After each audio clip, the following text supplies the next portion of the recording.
来关心政治消息，前台南市议长郭信良涉嫌公电污洗案，贪污900万，去控剧谈。这检方认定郭信良甲业者郑家川犯罪嫌疑重大，信后是200万交保。二早大约半暝12点，警方车到桥头地检署，车顶在个技术是刷到桥检复审的前台南市议长郭信良、三地集团创办人郑家春等人。检方侦办公电弊案，到达至少3破撬锁，无排除郭信良涉嫌找工商营造姓朱的负责人做恶势中人，向业者讨压榨钱900万，大约复审2点钟，律令郭信良甲郑家春分别以200万交保。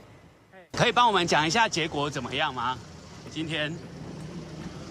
这次保释金怎么比上次还多那么多啊？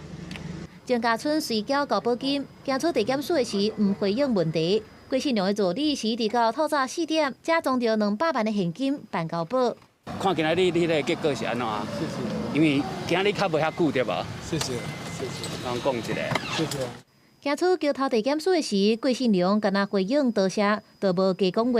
不过，去年4月1号交检约谈的时，敢若预定30万交保，这个煞增加到200万的交保金，无排除伊除了涉嫌犯贪污罪，佮涉嫌违反亏清法。